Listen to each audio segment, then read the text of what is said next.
အားလုံးပဲမင်္ဂလာပါရှင် Global Choice International နေပြီးတော့ကြိုဆိုလိုက်ပါရရှင်ဖူးပါအခုဆိုရင်တော့ဖူးက PIMM University ကိုစိတ်ဝင်စားတဲ့ကျောင်းသားကျောင်းသူတွေအတွက်ဒီ business program ရဲ့အကြောင်းကိုရှင်းပြပေးမှာဖြစ်ပါတယ်ပထမဆုံးအနေနဲ့ဖူးတို့ဒီ IMBE major ပေါ့နော်ဒီ major ဆိုရင်တော့ international ကျောင်းသားတွေကြားမှာအရန်ကိုနာမည်ကြီးတဲ့ major တစ်ခုပဲဖြစ်ပါတယ် major ရဲ့အရှိကောက်ကတော့ International Models of Business Entrepreneurship လို့ခေါ်ပြီးတော့ duration ကတော့3နှစ်ကြာပါတယ်ဖူးတို့ဒီ3နှစ်ပြီးရင်တော့ bachelor degree ရမယ်ပေါ့နော်ဒီ major လေးကိုစိတ်ဝင်စားတဲ့ကျောင်းသားကျောင်းသူတွေအနေနဲ့ကတော့12တန်းပြီးဆုံးထားရပါမယ်ပြီးကြရင်ဖူးကြီးဒီ IGCSE ပြီးသွားတဲ့ကျောင်းသားတွေလည်းရှောက်လို့ရပါတယ်ပြီးသွားရင်တော့ IELTS တော့ band 5ရှိရမယ်ပေါ့နော်တကယ်လို့ IELTS မဖြေထားဘူးဆိုရင်လည်း entrance test ဖြေဆိုခွင့်ရှိပါရဲ့ရှင်ပြီးကြရင် passport ရှိရပါမယ်နောက်ထပ်ဒီ IMBE major ကိုပဲ track တစ်ခုအခွဲရှိပါတယ်ဖတ်သွေးပေါ့နော်ဒီ track လေးရဆိုရင်ဘာလို့ခေါ်လဲဆိုရင် H&D track လို့ခေါ်ရပေါ့နော်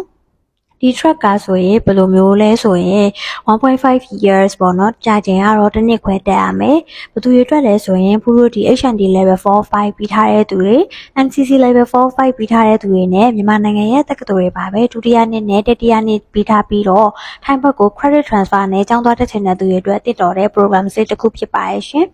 ဒီ program ကဆိုရင်လည်းလိုအပ်ချက်တွေကတော့ဆောနာပြောသွားတဲ့ level 4-5တွေပြီးရမယ်။ပြီးကြရင် IELTS ကလည်း band 5ရှိပြီးတော့ IELTS မဖြေထားဘူးဆိုရင်လည်းဖူးလို့ entrance ဖြေလို့ရရပေါ့နော်။ပြီးကြရင်လည်း passport ရှိရပါမယ်ရှင်။ဒီ IMBE major bachelor အတွက်ဖူးလို့ internship လည်းလုပ်လို့ရပါသေးရဲ့။ပထမနှစ်ပြီးသွားတာနဲ့ဖူးလို့ဒီ 7-11 မှာ internship ဆင်းလို့ရပြီးတော့ဒုတိယနှစ်နဲ့တတိယနှစ်တွေပြီးရနဲ့ဖူးလို့ဒီနောက်ထပ်PIMM University နဲ့ချိတ်ထားတဲ့တခြား partner လုပ်ငန်းတွေမှာလည်း internship ဆင်းလို့ရပါရဲ့ရှင်။နောက်ထပ်ဒီ bachelor ပြီးထားတဲ့သူတွေအတွက်လည်း master program ဆေးရှိပါသေးရဲ့။ IMBA လို့ခေါ်တဲ့ International Master of Business Administration major ဖြစ်ပြီးတော့ကြာချိန်လေးကတော့တစ်နှစ်ခွဲရနဲ့2နှစ်ထိကြာပါရဲ့ရှင်။ဒီတန်းလေးကတော့ master သမားတွေအတွက်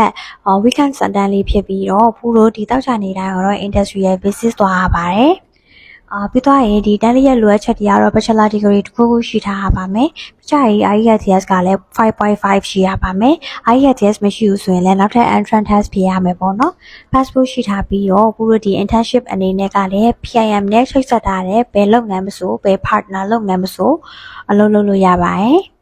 ပြောပြပေးသွားမယ်နောက်ဆုံး programs ကတော့ကျောင်းသားကျောင်းသူတွေကြားထဲမှာအရန်ကိုနာမည်ကြီးတဲ့ programs တစ်ခုပဲဖြစ်ပါတယ်ဒါကတော့ fast track လို့ခေါ်ပြီးတော့ IMBE နဲ့ IMBA နှစ်ခုပေါင်းထားတဲ့ programs လေးပဲဖြစ်ပါတယ်ပူလို့ပုံမှန်ဆိုရင် IMBE ကို bachelor degree မှာဆိုရင်3နှစ်တက်ရတယ်ပေါ့နော် IMBA master မှာဆိုရင်တော့တစ်နှစ်ခွဲရနဲ့2နှစ်ထိကြာတက်ပြီးတော့အချိန်အများကြီးပေးရပါတယ်အခု program မှာဆိုရင်တော့ bachelor ရော master ရောကို4နှစ်တဲ့အချိန်ပေးရုံနဲ့ degree နှစ်ခုလုံးရမယ့်အခွင့်အရေးကိုရရှိမှာဖြစ်ပါတယ်ဒီမှာဆိုရင်တော့ဖူးလို့ IMBE လို့ခေါ်တဲ့ bachelor degree ကိုတက်ရမယ်ပြီးရင် IMBE လို့ခေါ်တဲ့ master degree ကိုတန်းပြီးတက်နိုင်ပြီးတော့4နှစ်အတွင်း bachelor ရော master ရောပွဲနှစ်ခုလုံးကိုရရှိမှာဖြစ်ပါတယ် internship အနေနဲ့ကလည်းနှစ်တိုင်းမှာ internship ဆင်းလို့ရပြီးတော့နောက်ဒုတိယနှစ်တတိယနှစ်တက်ရတဲ့အချိန်ကြီးကြာရင်လည်းဒီ PIM နဲ့ချိတ်ဆက်ထားတဲ့ partnership လုပ်ငန်းတွေမှာလည်း internship ဆင်းရမယ့်အခွင့်အရေးလည်းရအောင်ပါနော် scholarship ဆိုရင်လည်းဒုတိယနှစ်တတိယနှစ်ဒီနှစ်တိုင်း scholarship ရှောက်ခွင့်ရှိပြီးတော့